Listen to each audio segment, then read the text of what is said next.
Vous pouvez vous asseoir, je vais inviter notre frère Pierre.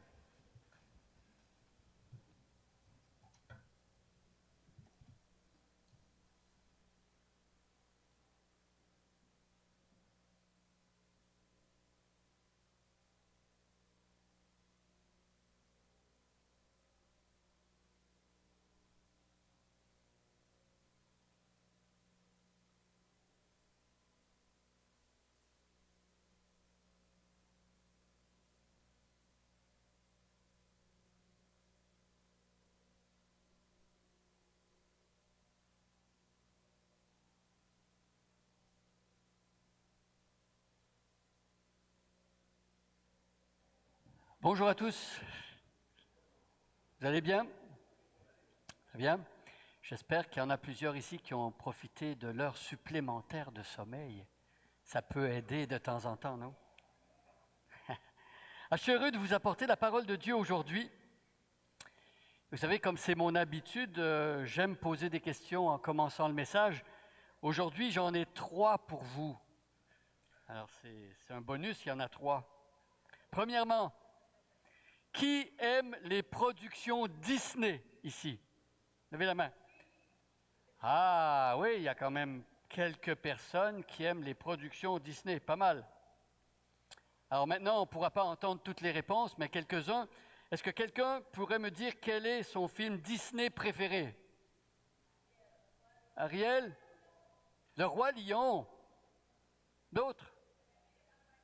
La Belle et la Bête? Bon, ben c'est bien, hein? On a un bel éventail des productions Disney là. Je ne veux pas faire de pub pour Disney ce matin. Vous allez voir où je veux en venir. Troisième question.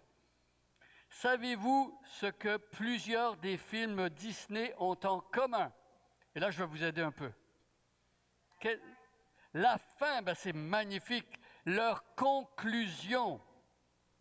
Il faut savoir qu'à la fin des films Disney, très souvent, les méchants perdent, les gentils gagnent, les personnages principaux se marient, ils sont heureux et ils ont beaucoup d'enfants.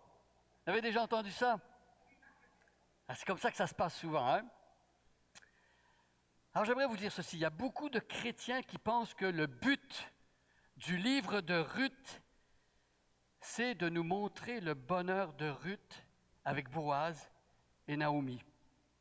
Qui pensent que l'objectif, c'est de nous faire voir leur belle famille. Et je l'avoue, c'est vrai, en lisant le livre de Ruth, on trouve tous ces ingrédients-là. Tout est là. Mais, comme on va le voir aujourd'hui, le livre de Ruth a beaucoup plus à nous faire découvrir qu'une belle histoire d'amour qui finit par un mariage et la naissance d'un bébé. Il y a beaucoup plus que ça. Alors ce matin, on arrive au 7e et dernier message de notre série dans Ruth. Et vous en souvenez sûrement, ce livre nous a fait voyager. On a voyagé près de 3500 ans en arrière. On a voyagé dans 2 pays différents. Une partie de l'histoire, vous vous en souvenez, s'est passée à Moab et ensuite l'autre en Israël. Et vous vous en souvenez, au fil du récit, vous l'avez sans doute remarqué, on a traversé toutes sortes de situations différentes. La famine, l'exil, le deuil, toutes sortes d'émotions aussi. L'amertume, l'incertitude, le désespoir, l'espoir qui renaît, la joie. Dans le livre de Ruth, on a assisté à une sorte de surenchère de bonté. J'explique. On a vu ce fameux chesed qui s'est manifesté à plusieurs niveaux. Je rappelle que chesed, c'est l'amour loyal et fidèle de Dieu. On a vu ce fameux chesed, d'abord d'une manière suprême, par Dieu, Dieu qui l'a manifesté aux 2 veuves, Ruth et Naomi. Ensuite, on a vu ce chesed entre Ruth à l'égard de Naomi, et puis entre Boaz et Ruth. Le chesed, la bienveillance de Dieu. C'est comme si chacun voulait rivaliser de bienveillance pour faire du bien à l'autre. C'est comme si chacun se disait « je peux faire encore mieux que toi ». La bonté, la bienveillance de Dieu. Alors ce matin, on va conclure la série sur Ruth et on va voir où cette belle histoire va atterrir, où ça va aboutir. Donc je vous invite à prendre votre Bible au chapitre 4 de Ruth et on va lire les 22 versets du chapitre. Donc Ruth 4, le chapitre au complet, je vais lire dans la version Louis II. J'invite ceux qui le peuvent à se lever pendant la lecture. Ruth 4.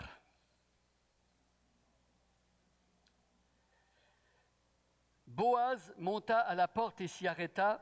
Or voici celui qui avait droit de rachat et dont Boaz avait parlé vint à passer. Alors Boaz lui dit, « Approche, reste ici, toi, un tel. » Et il s'approcha et s'arrêta. Boaz prit alors 10 hommes parmi les anciens de la ville et il dit, « Asseyez-vous ici. » Et ils s'assirent. Puis il dit à celui qui avait le droit de rachat, « Naomi, revenue du pays de Moab, a vendu la pièce de terre qui appartenait à notre frère Elimelech. J'ai cru devoir t'en informer et te le dire. Acquiers-la en présence des habitants et en présence des anciens de mon peuple. Si tu veux racheter, rachète, mais si tu ne veux pas, déclare-le-moi, afin que je le sache.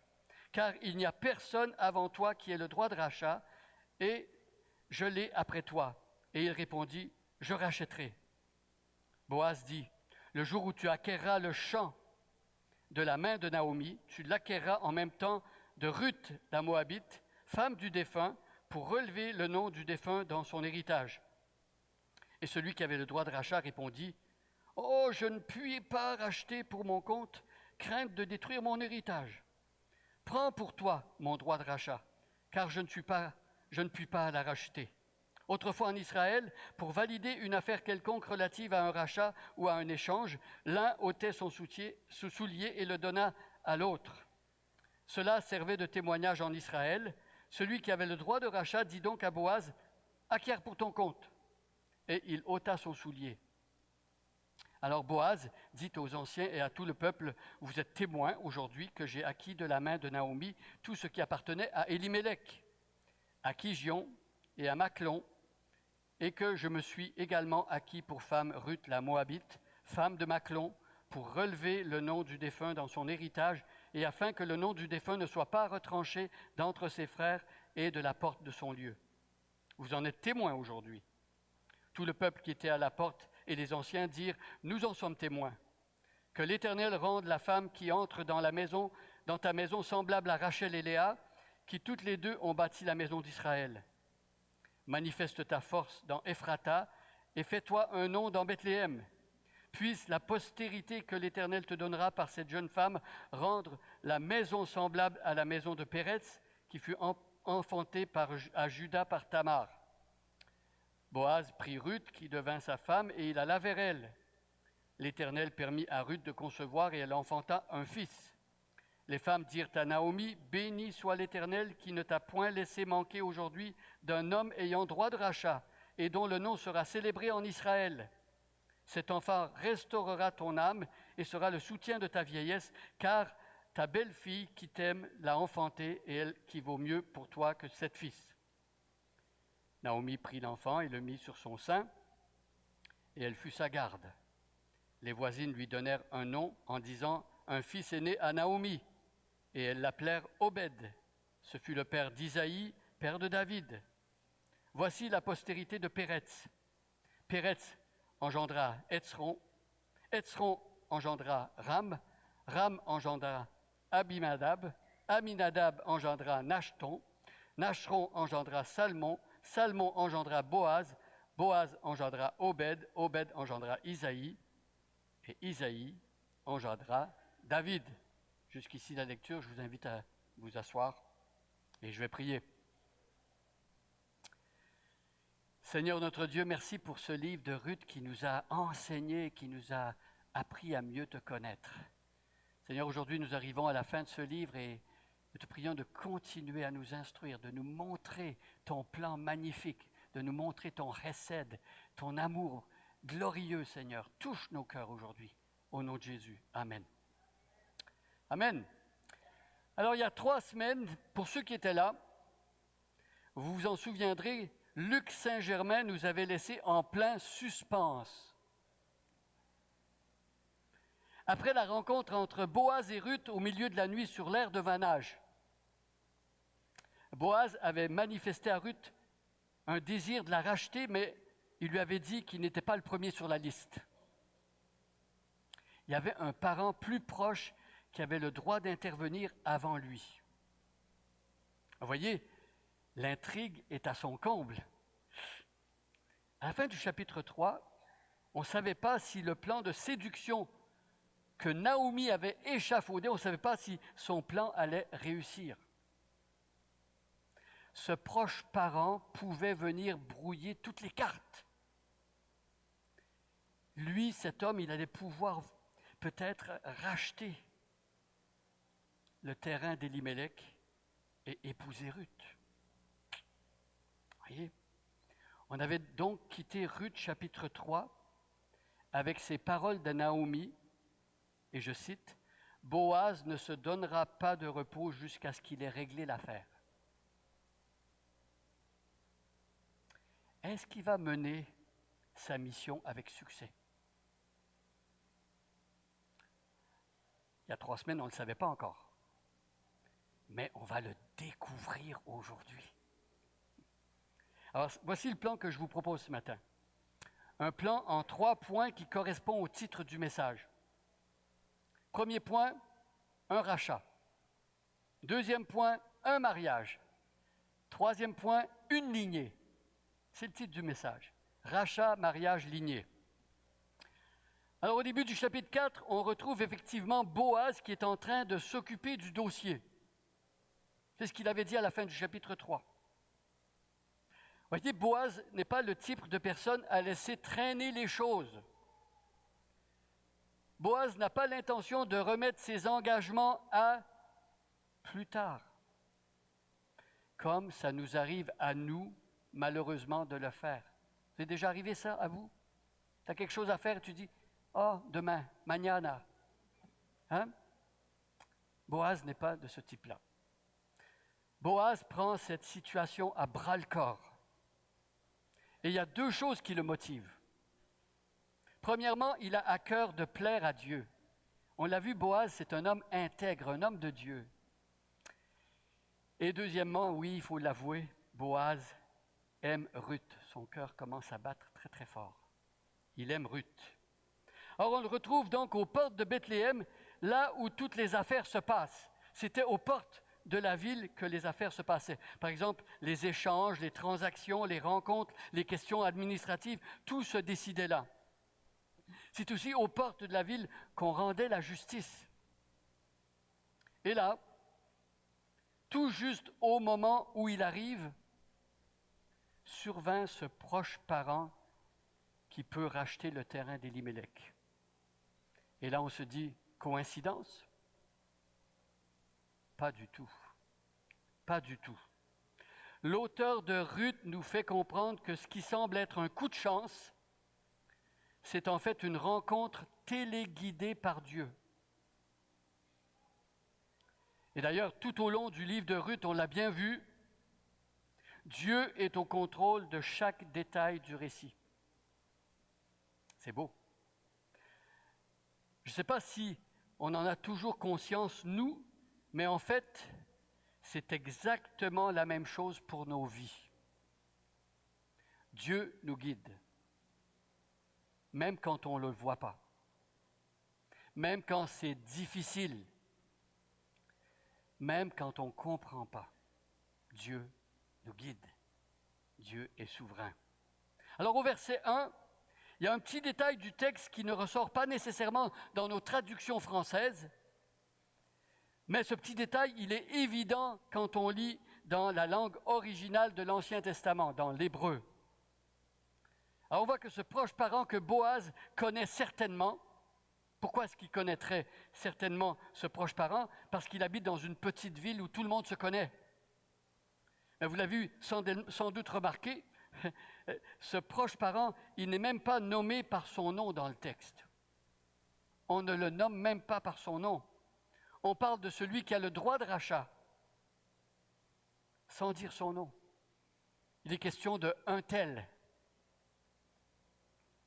Étrange, n'est-ce pas? Étrange. Pourquoi garder l'anonymat sur ce personnage qui semble assez important dans l'histoire quand même? Il est important, ce personnage. Pourquoi garder l'anonymat, ne pas dire son nom?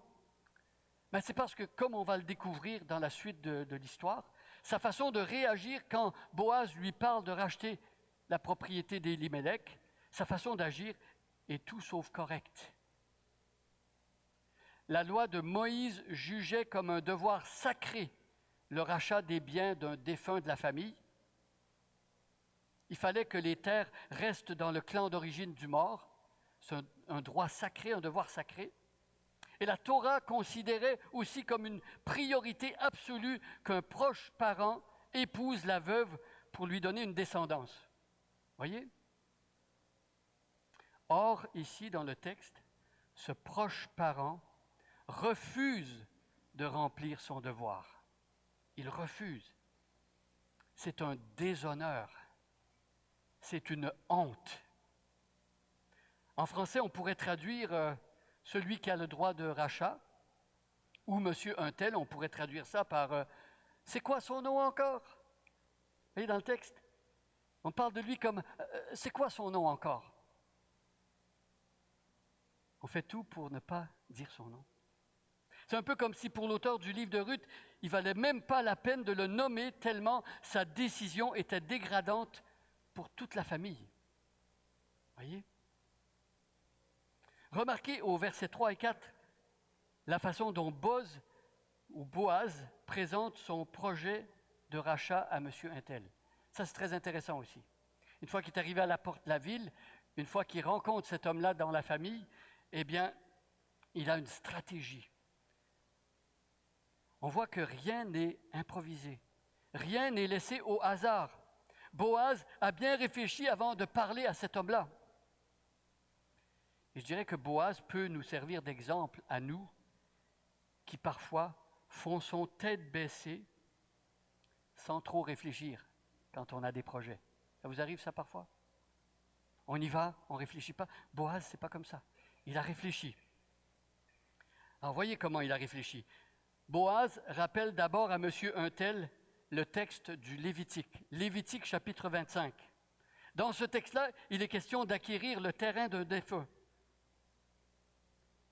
Il parle du terrain d'abord. Et on va dire, c'est malin ça. C'est réfléchi. Il a bien réfléchi. Parce que voyez-vous, qui refuserait une bonne affaire comme celle-là, acquérir un terrain? Il commence par ça. Tu peux avoir la terre du mort à un prix abordable. Et on se dit, c'est un bon deal. C'est une bonne affaire. Et tout de suite, ce monsieur-là, c'est quoi son nom encore? Eh bien, il manifeste son intérêt. Et à ce stade-ci de l'histoire, on se dit que finalement, Boaz ne pourra pas épouser Ruth. L'autre est intéressé. Et on se dit, dommage. Tous ceux qui rêvaient d'une fin heureuse, comme dans les films de Disney, commencent à être déçus. Attention, Boaz n'a pas encore dit son dernier mot. Boaz va faire valoir une deuxième clause dans le processus de rachat parce qu'il y a deux clauses. Il y a une clause qui concerne le terrain, mais il y a une autre clause qui concerne la veuve. Le livre du Deutéronome, chapitre 25, mentionne aussi la loi du Lévirat. Pour pouvoir avoir le terrain du défunt, il fallait aussi prendre sa veuve. OK. Mais au fond, M. Untel se dit que Naomi, elle est vieille. Elle ne va plus avoir d'enfants. En plus, il n'aura pas à prendre soin d'elle très longtemps vu son âge. Donc, tout va bien. Mais, quand Boaz lui parle de Ruth, la veuve de Machlon, une Moabite, une jeune femme qui peut encore avoir des enfants, qu'il va falloir entretenir longtemps, une femme dont les enfants vont être les héritiers directs des biens d'Élimélec, eh bien, tout à coup, l'affaire paraît beaucoup moins intéressante, n'est-ce pas? Beaucoup moins intéressante. Très vite, le proche parent change son fusil d'épaule. Il refuse l'offre. Niet. Il n'en veut pas. Alors, comme on le voit au verset 9, il ôte sa sandale, la remet à Boaz devant 10 témoins parmi ceux des anciens qui sont là aux portes de la ville. Moi, je lis ça, je me dis, c'est une drôle de coutume, ça. On trouve ça bizarre, ce geste-là, non? Nous qui vivons au Québec en 2024, on se dit, c'est quoi ce truc-là? Qui, aujourd'hui, donne sa sandale à quelqu'un pour annuler un contrat? Si vous en rencontrez un, venez me le présenter. Personne ne fait ça. En Israël, c'était pourtant comme ça qu'on réglait les refus de rachat. C'était de cette manière-là qu'on faisait. L'homme qui refusait de se prévaloir de son droit de rachat enlevait sa sandale et la donnait à la veuve. Mais la coutume était encore plus surprenante. Ça va encore plus loin. Selon la loi de Moïse, quand le proche parent manquait à son devoir, non seulement il devait remettre sa sandale à la veuve, mais la veuve devait aussi, lui, opération lama, lui cracher au visage. Waouh! Pas très politiquement correct, ça. On ne ferait pas ça aujourd'hui, non? Ici, la veuve n'intervient pas. Donc, il n'y a pas de rachat. Il n'y a pas de crachat, je veux dire. Il n'y a pas de crachat. Il y a un rachat, mais il n'y a pas de crachat. Alors, on se demande bien d'ailleurs pourquoi Ruth est absente. C'est vrai que là, aux portes de la ville, ça va être Boaz qui va s'occuper de faire la transaction. Ruth n'est pas là. Dans le texte de la loi, il fallait que la veuve soit là, mais on se demande pourquoi elle n'est pas là. Peut-être que c'est parce que c'est une étrangère, une Moabite. C'est peut-être aussi parce que quelqu'un d'autre que M. Untel va donner une descendance à Élimélec, et ça, on va le voir plus tard. Et c'est peut-être aussi parce que ce refus n'est pas définitif pour Ruth. Elle a été refusée par un, mais il y a quelque chose d'autre qui vient après. Vous voyez? C'est peut-être pour ça qu'on ne mentionne pas Ruth et qu'elle n'est pas là aux portes. Quoi qu'il en soit, au verset 6, la transaction est enregistrée. C'est donc Boaz qui va devenir le rédempteur que tout le monde espérait. Et remarquez là avec quel empressement Boaz va remplir son devoir envers Ruth. Pas de temps à perdre. Il vient de réaliser la transaction de sa vie, mes amis. Si vous avez déjà fait une bonne affaire, si vous savez que vous flairez la bonne affaire quelque part, vous allez vous presser vite, vite, il y a une voiture à vendre, il faut que je sois le premier à l'acheter. Et lui, il vient de flairer la bonne affaire, là. Et il ne perd pas de temps. Pour lui, la meilleure affaire, vous savez, ce n'est pas d'avoir les possessions d'Élimélec. Ce n'est pas ça pour lui la meilleure affaire.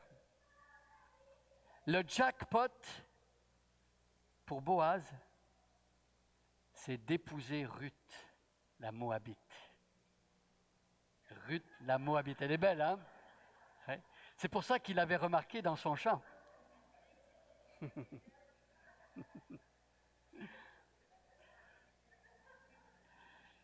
La bonne affaire, c'est d'épouser Ruth, une femme de valeur, comme la femme vertueuse du Proverbe 31. Une femme de valeur. Il n'a pas honte qu'elle soit étrangère. Et peut-être que M. Untel avait honte, lui, mais lui, il n'a pas honte. Et puis en plus, il l'aime.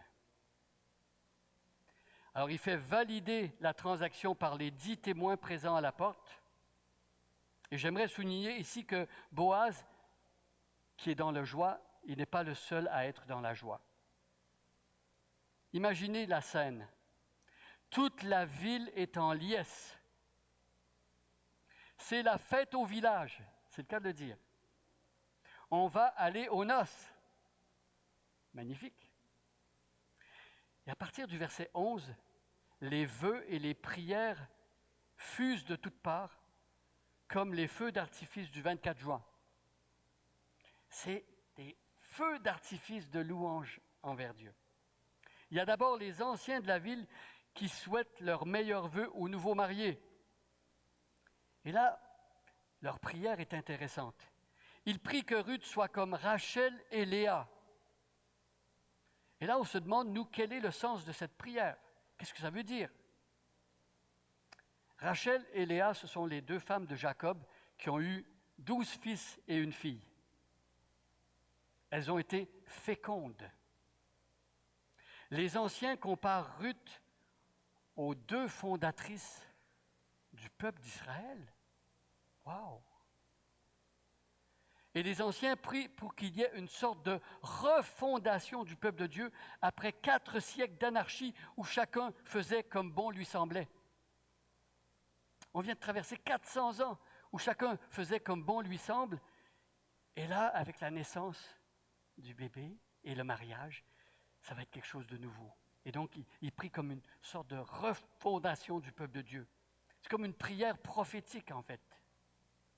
Mais la surprise est encore plus grande dans la suite de leur prière. Au verset 12, il est question de Tamar.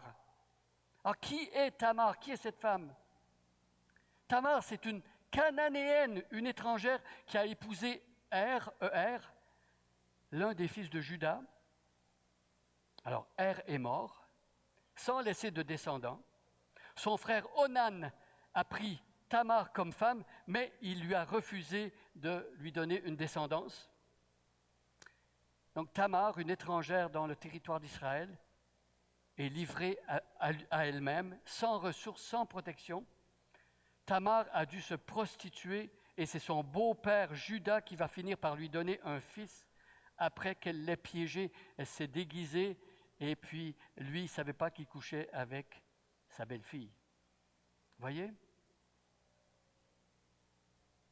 L'allusion à Tamar nous rappelle comment la persévérance d'une étrangère a permis à Er d'avoir une descendance et d'être intégré au peuple de Dieu par la naissance de son fils Péretz. Voyez?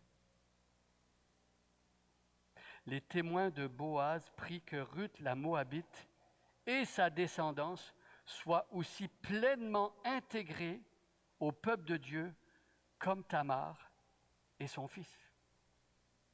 Voyez?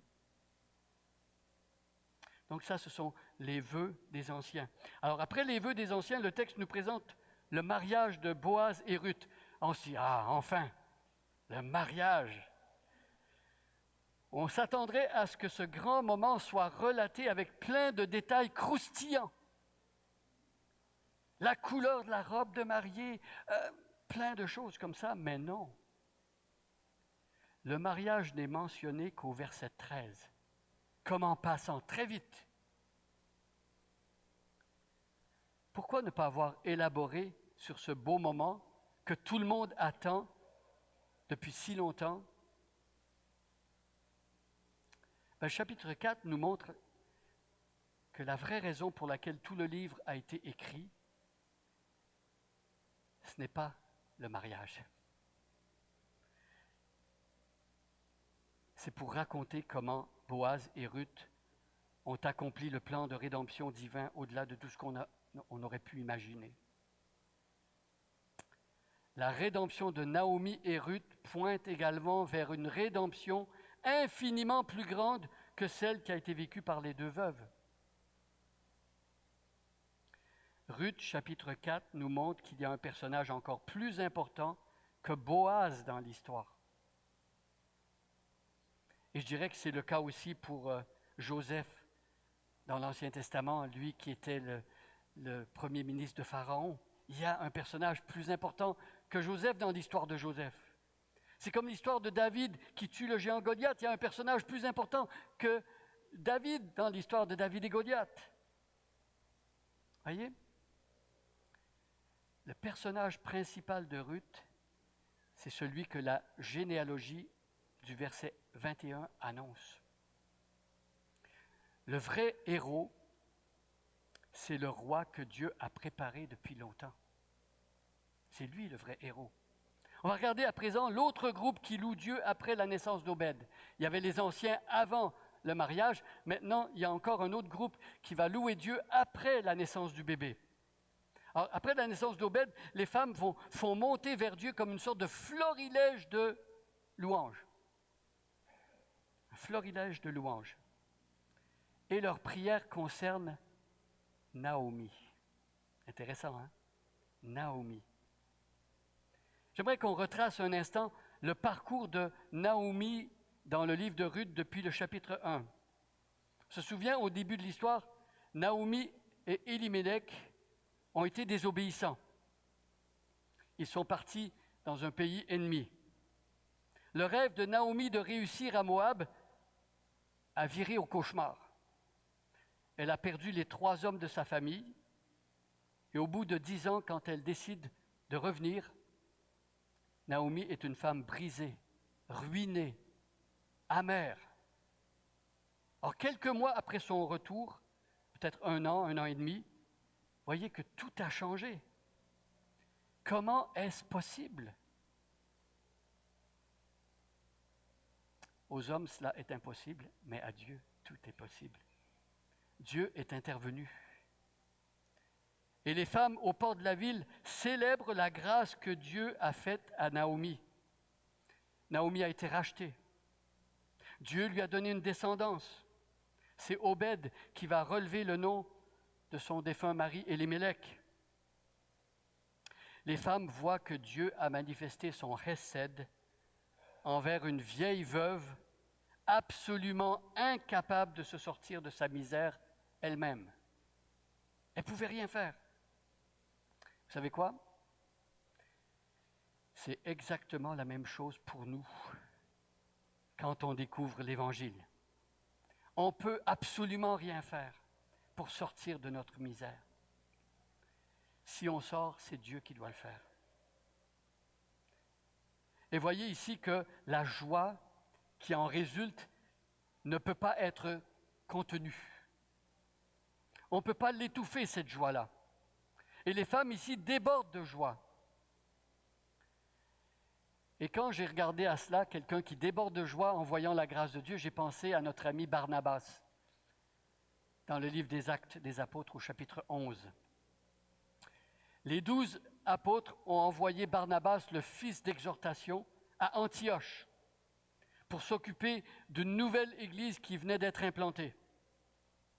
Alors, quand Barnabas est arrivé sur place, qu'est-ce qu'il a fait? Il a vu la grâce de Dieu et s'en est réjoui. Ça m'interpelle. Je me demande si c'est ma réaction habituelle, moi, de me réjouir en voyant le hesed de Dieu. On peut se poser la question personnellement. Quand je vois la grâce de Dieu, ça m'arrive d'être indifférent. Bon. Parfois, je peux même être un peu envieux. Eux sont heureux, pas moi. Et là, je suis jaloux. Les femmes ont vu la grâce de Dieu et elles ont été remplies de joie.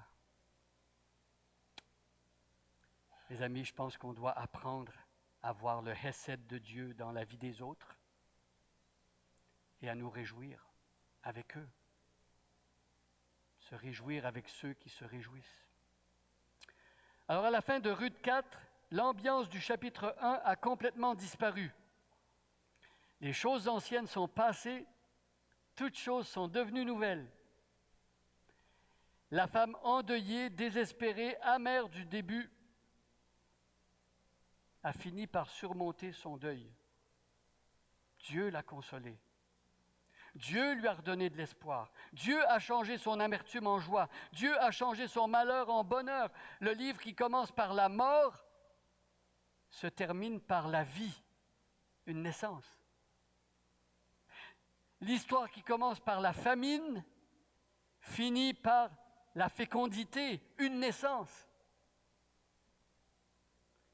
le Dieu de l'impossible a renversé la vapeur. Naomi, qui était entrée à Bethléem les mains vides, porte maintenant un enfant dans ses bras.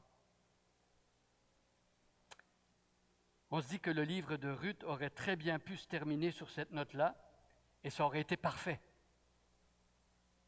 Mais le livre de Ruth se termine par une généalogie. Bizarre ça. Pourquoi?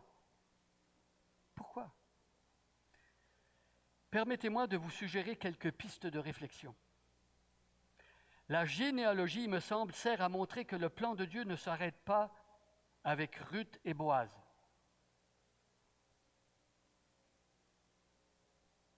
L'histoire du salut ne s'arrête pas avec Obed, le bébé, non plus. Ni même avec les apôtres Paul, Pierre ou Jean, ni même avec nous. Le plan de Dieu ne s'arrête pas avec nous. Dieu continue à œuvrer à l'accomplissement de son plan parfait jusqu'à ce qu'il arrive à son terme.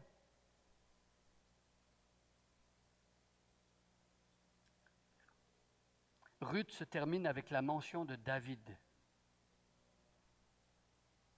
David, c'est celui à qui Dieu a promis de donner une dynastie. 2 Samuel chapitre 7. Dieu a juré que l'un des descendants de David serait sur le trône de son peuple à perpétuité. 2 Samuel 7. La généalogie de la fin tourne nos regards vers le Messie. Le Messie qui devait venir à l'époque de Ruth, mais qui est déjà venu pour nous. Imaginez l'espoir que donne cette généalogie pour ceux qui vivent à une époque où chacun faisait comme bon lui semblait. Quel espoir! Un Messie vient pour régner. Mes amis, à notre époque, où je pense qu'on peut le dire, chacun fait comme bon lui semble aussi, on attend, nous aussi, que notre Messie revienne. Dernier détail avant de finir. C'est seulement à la fin du livre de Ruth qu'on comprend vraiment le sens du prénom Élimélec. Qui se souvient de la signification du nom Élimélec? On l'avait dit quand j'avais prêché au début de la série, ça fait longtemps. Mais je vais vous rappeler la mémoire. Je vais vous rafraîchir la mémoire. Élimélec, ça veut dire Yahweh est mon roi. Yahweh est mon roi. Alors au début du récit, on a du mal à voir Yahweh régner. Si vous êtes comme moi, moi je lis le début, le chapitre 1, je me dis, mais où est-ce qu'il règne Dieu dans tout ça? Quand la famine se présente à Bethléem, comment est-ce qu'on peut dire que Dieu règne? Quand Élimélec décide de quitter le pays de la promesse pour se rendre dans un pays ennemi, où est-ce qu'on voit le règne de Dieu dans ça? On a du mal à voir le règne de Dieu quand ses deux fils épousent des femmes païennes, quand Élimélec et ses deux fils meurent à Moab, quand Naomi est rongée par l'amertume, quand Naomi et Ruth reviennent à Bethléem complètement démunis. On a du mal à voir le règne de Dieu dans tout cela. À partir du chapitre 2 jusqu'au chapitre 4, tout bascule grâce à la présence de quelqu'un, grâce à la présence de Boaz, le Rédempteur. Avec lui, on commence à voir comment Dieu règne. Boaz rachète Ruth et Naomi. Boaz épouse la Moabite et un héritier naît. Qui aurait pu imaginer cela au début du livre de Ruth? Mes amis, je pense que ce matin, l'histoire de Ruth a beaucoup à nous apprendre sur la façon dont Dieu accomplit son plan. Le règne de Dieu ne s'établit pas toujours d'une manière linéaire. comme on se l'imagine souvent. Pour arriver du point A au point B, le chemin que Dieu nous fait suivre emprunte rarement une ligne droite. Le parcours d'un chrétien n'est pas un long fleuve tranquille. Et je pense qu'il y a des gens ici qui peuvent en témoigner. Mais, à la fin, bonne nouvelle. Bonne nouvelle pour les enfants de Dieu. À la fin, c'est toujours le Hesed de Dieu qui triomphe. Amen. Quand on y pense, les disciples qui ont assisté à la crucifixion de Jésus, je pense qu'ils avaient aussi beaucoup de mal à percevoir le règne de Dieu au moment où Jésus pendait entre ciel et terre sur la croix. Et pourtant, c'est au calvaire que le Hesed de Dieu s'est manifesté de la manière la plus sublime, n'est-ce pas? Alors, mes amis, je ne sais pas où vous vous situez aujourd'hui dans l'histoire de Ruth. Peut-être que votre vie, ce matin, ressemble au chapitre 1. Tout est sombre pour vous. Vous ne voyez pas la lumière au bout du tunnel.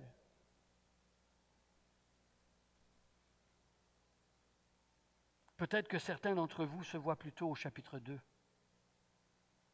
Vous revenez à Dieu, vous recommencez à vous nourrir de sa parole. La famine dans votre vie est terminée, mais il y a encore plein de choses qui restent sans réponse. Il se pourrait que Dieu ait commencé à vous faire voir sa solution comme au chapitre 3. La rédemption est survenue, mais il y a encore des obstacles sur le chemin. J'aimerais dire ceci ce matin. Dieu veut nous amener tous autant que nous sommes aujourd'hui. Dieu veut nous amener au chapitre 4. Dieu veut accomplir son plan parfait dans nos vies. Et il va le faire. Yahvé veut faire renaître l'espoir dans nos cœurs quand on vit le malheur. Alors, qu'est-ce qu'on peut retenir du livre de Ruth ce matin? Le livre de Ruth nous rappelle que pour tous ceux qui appartiennent à Dieu, à la fin, c'est toujours la grâce de Dieu qui l'emporte. Toujours. À la fin, c'est toujours son Rédempteur, Jésus, qui fait triompher la vie. Le livre de Ruth nous invite ce matin à croire que Dieu n'a pas encore fini d'écrire notre histoire.